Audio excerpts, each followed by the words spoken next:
C'était le plus grand spot abandonné d'Europe. Ici, des centaines d'ouvriers ont été licenciés du jour au lendemain.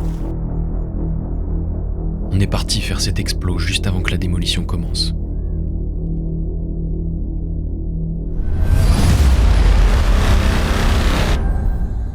Bonjour à tous, bienvenue dans notre premier grand format. Aujourd'hui on explore le géant d'acier. On va essayer de s'infiltrer et de déjouer la sécurité. Ça se trouve juste derrière moi, on y va. C'est parti!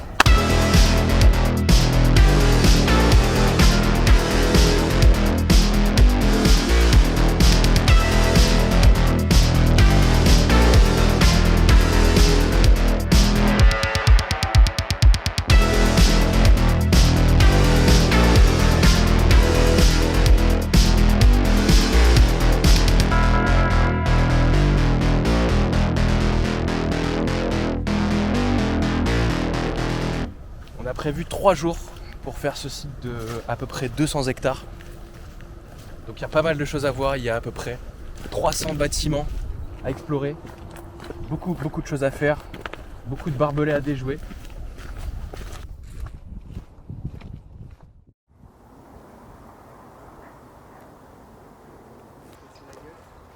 L'accès au site n'est pas évident et se trouve sur une presqu'île. Autant vous dire qu'à pied, avec le matos et la sécurité qui tournaient fréquemment, 3 jours sur place n'était pas de trop. On voulait vraiment voir le plus possible. Malgré ça, on n'a pas pu tout visiter, tant le site est gigantesque.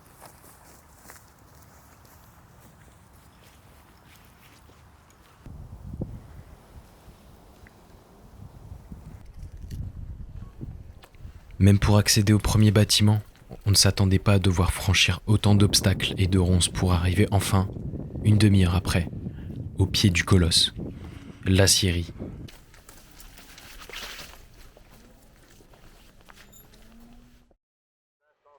Pour expliquer brièvement, l'usine a été construite dans les années 60. À l'époque, il y avait des milliers d'ouvriers sur le chantier.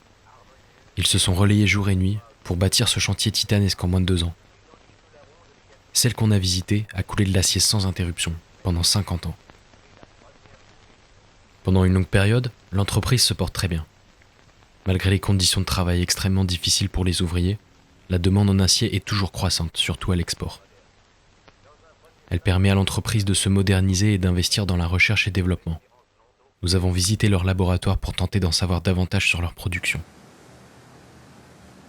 Elle connaît ensuite un essor fulgurant, avant de rencontrer des difficultés vers la fin des années 90.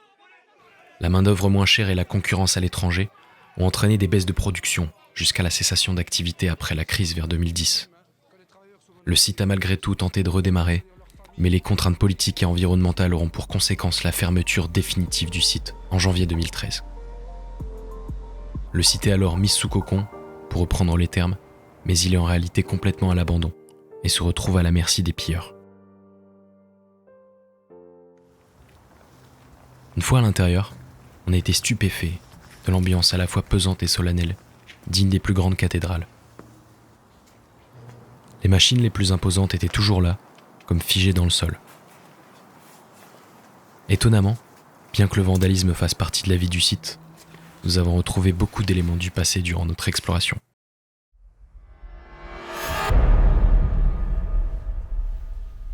C'est vrai qu'une fois rentré, on se sentait moins vulnérable qu'à l'extérieur. Mais les bruits indescriptibles qui surgissaient de tous les côtés nous rappelaient qu'il fallait absolument rester discret, ne surtout pas se faire repérer par la sécurité. C'était le mot d'ordre. On n'est clairement pas tout seul. On n'est pas tout seul, je suis sûr. Oh, c'est lourd. Ah, il y a des bruits qui sont trop bizarres pour être le vent.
On a croisé beaucoup de personnes durant notre visite.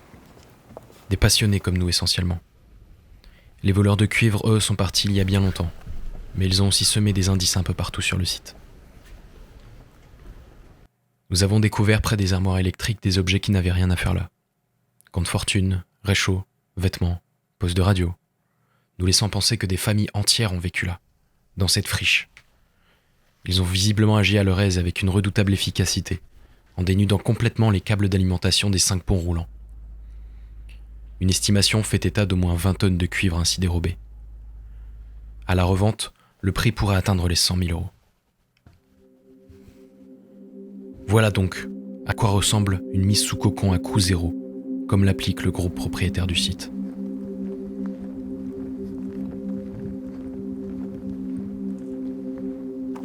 Jackson arrive dans une zone un peu dangereuse, avec des projections incandescentes. On arrive là où il faisait les coulées, je pense.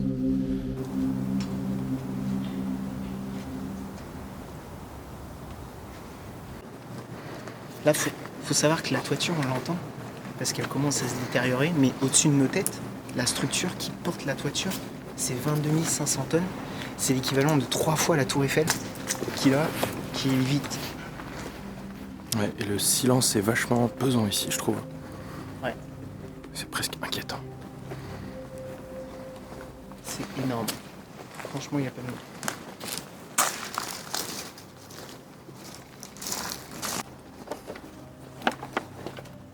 Moi c'est bon, j'ai mes protections, je suis prêt. Toutes les pendules ici sont stoppées à la même heure. Et ça c'est intriguant. Ouais, c'est bizarre.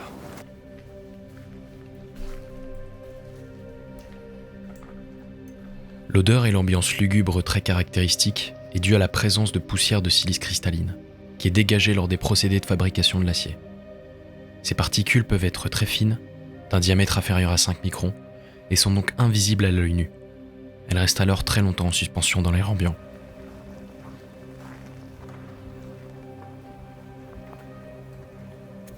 Parce que sinon, on se prend toute la poussière, donc il vaut mieux garder le masque quand c'est comme ça. Tu vois, avec la lumière, ça virevolte. Le silence dans le géant d'acier est pesant. Même si on n'a jamais mis les pieds ici, on devine que c'était une toute autre ambiance avant. Imaginez-vous débarquer ici, pendant l'ère industrielle, pour votre premier boulot. Ne seriez-vous pas impressionné ? Le bruit du métal qui coule, la chaleur qui fait suer à grosses gouttes dans les équipements, la poussière qui gratte la gorge et s'infiltre partout.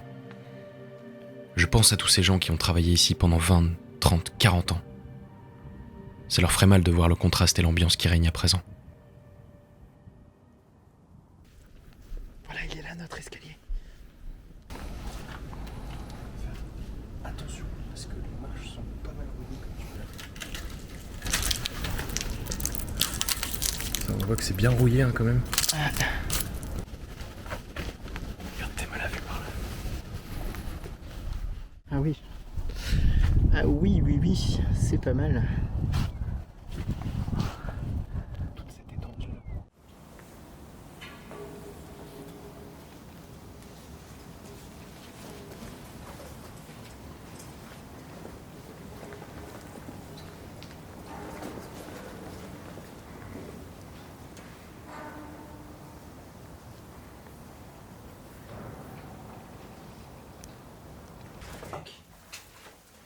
C'est génial. Ah, puis on est bien dedans. Ah, tu m'étonnes s'il devait rester des heures toute la journée. Les commandes, elles répondent encore, ça va, c'est pas trop détruire. Attention, départ imminent. Nickel.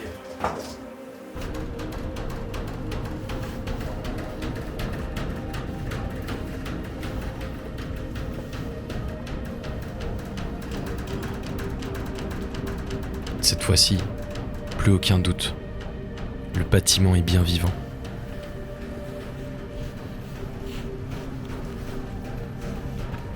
Les perspectives. Vraiment tout petit. Il est tout petit, mec. Il y a encore une cabine là-haut si tu veux. Ah ouais. Bon état aussi. Il y a des chevaux.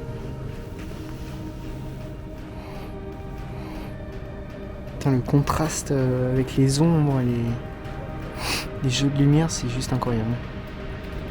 Les perspectives, en fait, il suffit que tu fasses quelques pas pour découvrir une nouvelle perspective du bâtiment.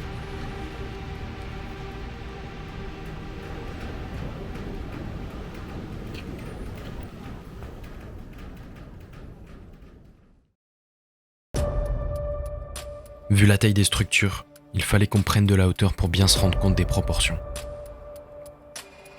Les cheminées jumelles nous intriguaient depuis le début et l'envie de grimper était trop forte. Mais ça ne s'est pas passé comme prévu.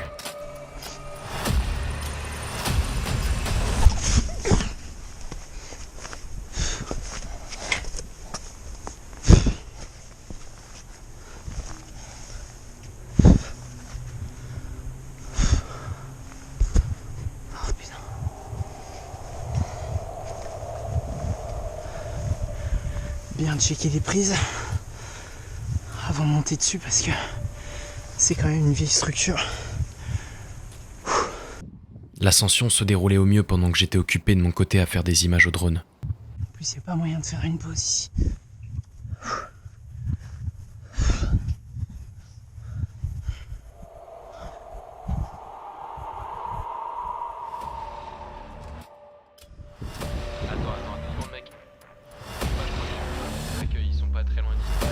Et à ce moment-là, devinez qui déboule en voiture à toute allure. Ils sont en voiture.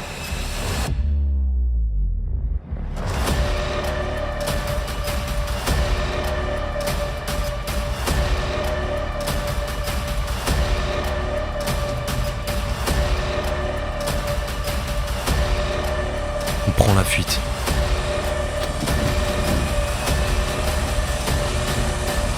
Et dès l'instant où l'on se met à s'enfuir, on sait bien qu'il sera plus facile de se planquer que de réussir à nous trouver. Putain, tous les tuyaux qu'il y avait ici. Une partie de cache-cache avec les gardiens venait d'être lancée dans ce labyrinthe géant.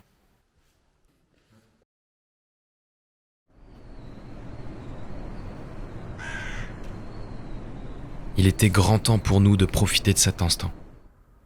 Le mieux était de s'accorder un moment pour faire une pause bien méritée, histoire de reprendre des forces. Qui revient. Ouais, Regarde-moi les collines là-bas, le dégradé des deux montagnes.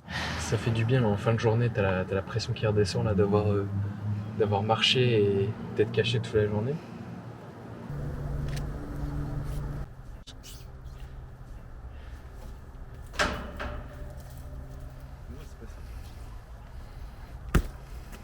Sur la pointe.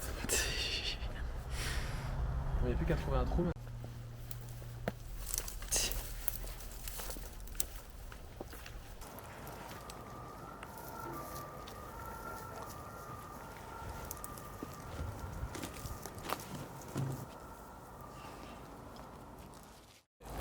Donc là je me trouve à côté d'un des wagons torpilles.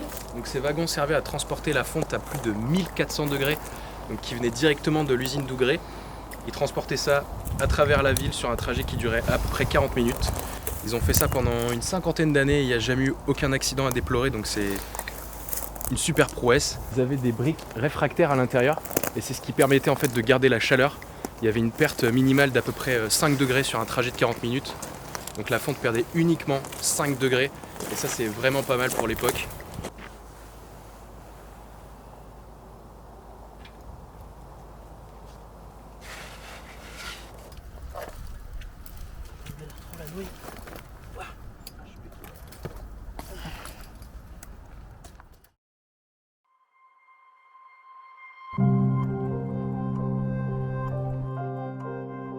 Le lendemain matin, on part visiter les laboratoires abandonnés afin d'essayer de comprendre leur utilité.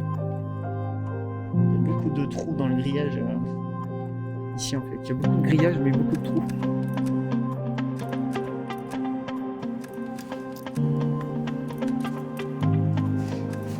Alors ça typiquement, c'est un robot avec une pince qui devait faire des opérations sur ces espèces de postes à l'arrière de travail qui étaient tous pilotés automatiquement. Ouais, le mode d'emploi du robot, il s'appelle Race.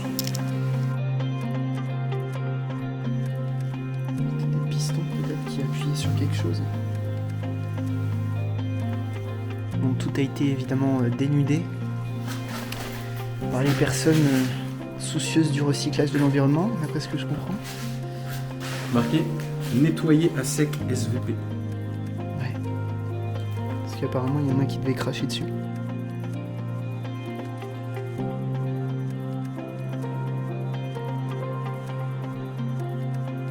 Oh, Windows 95. Là, tu prends un coup de vieux quand tu te dis que t'étais vraiment bébé à ce moment-là. Tu dis, c'est quand même fou qu'en 20 mois, ils ont réussi à construire ça.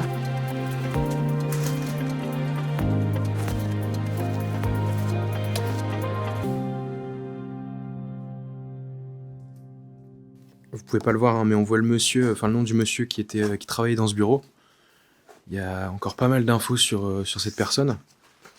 Et dans les archives qu'on a trouvées, il y a vraiment une multitude de ressources, d'informations Ah, mais en fait... que n'importe qui peut utiliser. Ça j'ai incroyable. compris en fait. Ça, c'est des pastilles qu'ils utilisaient. Pour C'est des tester. échantillons en fait. Ouais, et en fait, ça allait dans les machines qu'on avait en dessous.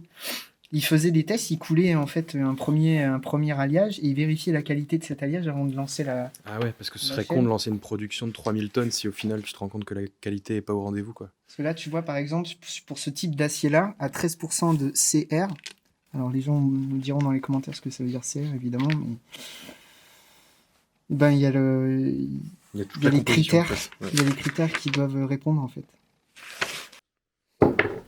Et là, on voit les rapports par rapport à ce calibrage. On voit le taux d'oxygène, de nitrogène qui est sorti par les machines précédentes. Pré-contrôle numéro 1.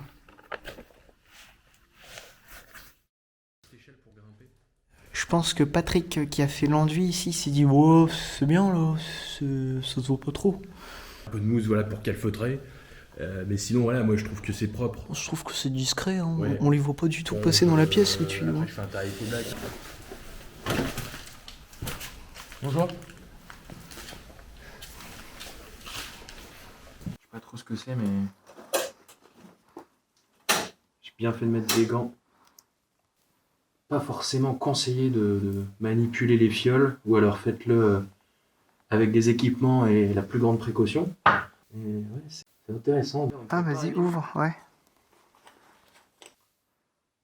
Ça se met partout, hein. Voilà, donc là, les tuyaux sortent ici. Ils vont bien sur la passerelle jusque le bâtiment de production. Et donc, on peut très probablement penser que les opérateurs envoyaient via ces tuyaux des échantillons de leur production pour qu'ils aillent se faire analyser sur les machines qu'on a vues au rez-de-chaussée de ce bâtiment.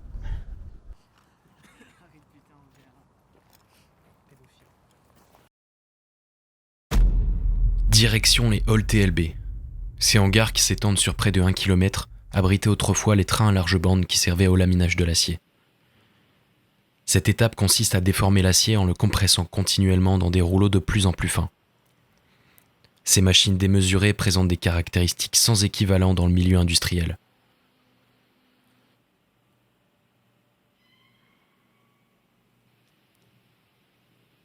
Étant donné que cette partie du site devrait être conservée, l'accès allait forcément être plus compliqué et surveillé. Il fallait ruser.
Il y avait cette perspective infinie quand on regardait à l'extrême opposé du bâtiment. C'était assez surprenant.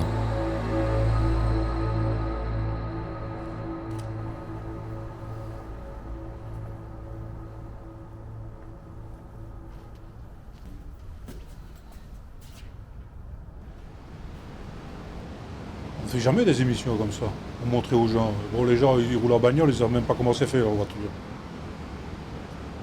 Hein, bon, on sait bien qu'on l'acier, mais l'acier, on fait comment? Pas beaucoup de monde qui le sait, ça. Hein. Les gens ici ne comprennent pas pourquoi c'est en arrêtant ici les usines ici en Belgique qu'on va sauver la planète. Alors que les Chinois et les Américains, ils s'en foutent carrément. Et si on ne fait pas la production ici, on la fera là en Chine, en polluant 3 fois plus qu'ici. Donc voilà, il faudrait que les gens sachent. Parce qu'on veut bien des crasses, mais pas chez soi. Il faut que ça se fasse ailleurs. Et alors, j'aime bien moi le protocole de Kyoto, hein, c'est bien beau cette histoire-là, mais il faut que tout le monde le fasse alors. Et si les 2 plus gros pollueurs de la planète ne le font pas, ça sert à rien que les petits. Hein, parce que Bush l'a dit, lui, il va pas ruiner son économie pour ça, lui, il s'en fout lui, du protocole de Kyoto. Mais ici en Belgique, voilà quoi. On était à la rigueur bien content que ça ferme ici, hein, pour pouvoir respecter ces quotas de CO2. Voilà. Il faut choisir ce qu'on veut. Soit un peu de la pollution et du travail pour les gens, ou bien pas de pollution, mais alors un air pur, mais pour les chômeurs seulement. Parce que je vois pas ce qu'on ferait d'autre ici. 3,5 millions de tonnes par an. Ces ouvriers ont produit une quantité titanesque de métal qui auront servi dans pratiquement tous les domaines que l'on connaît. Notre voiture, les tôles des bâtiments dans lesquels nous travaillons, jusqu'aux couverts de table. Tout cet acier est probablement sorti de cette usine et fait peut-être encore partie de votre quotidien sans que vous le sachiez. Nous tenions à leur rendre hommage.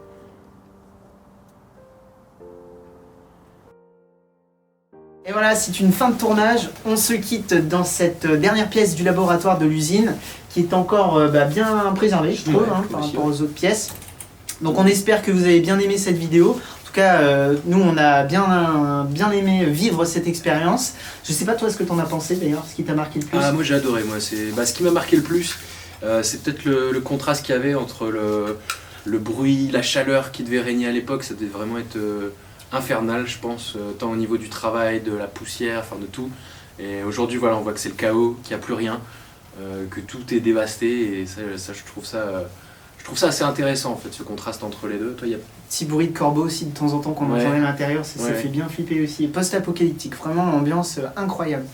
Toi, il y a quelque chose qui t'a marqué? Moi, ce qui m'a marqué le plus, bon déjà que tu l'as dit, c'est par rapport à la grandeur en fait du site, et ce qui est génial, c'est que c'est un vrai terrain de jeu, en tout cas structurellement parlant, parce qu'il y a des passerelles, des tuyaux à perte de vue, c'est des vrais labyrinthes. Et il y a aussi pas mal de souterrains. Ouais, pas mal de souterrains qui sont condamnés ou qui ont remblayés, ou qui sont inondés aussi. Hein. Et c'est pour ça que c'est aussi assez dangereux quand même comme site. Il y a plein de pièges, il y a la sécurité aussi également. Et ça va être détruit. Donc voilà, si vous savez où ça se trouve, n'y allez pas, tout simplement. Vous pourrez plus de toute façon après, et c'est déjà très dangereux là de base, et ça va l'être encore plus. Et c'est pour ça aussi en fait, qu'on voulait faire cette vidéo, on voulait un peu rendre hommage à ce fleuron, je dirais. Hein. Ce symbole du passé sidérurgique de la région, une dernière fois. Donc voilà, on espère que ceux qui vont reconnaître, qui ont vécu quelques années ici, trouveront que le portrait est plutôt fidèle de ce qu'on a tracé. Et puis ceux qui ont vu la vidéo, qui ont bien aimé ce format, dites-le nous également, parce que on en fera peut-être d'autres. Mais c'est sûr, on en fera d'autres dans le même genre, dans des lieux un peu similaires. Et puis voilà, en attendant, on va se quitter sur ces belles images de fin. Ouais, ça marche. Merci d'avoir regardé, et puis à la prochaine. À la prochaine. Salut.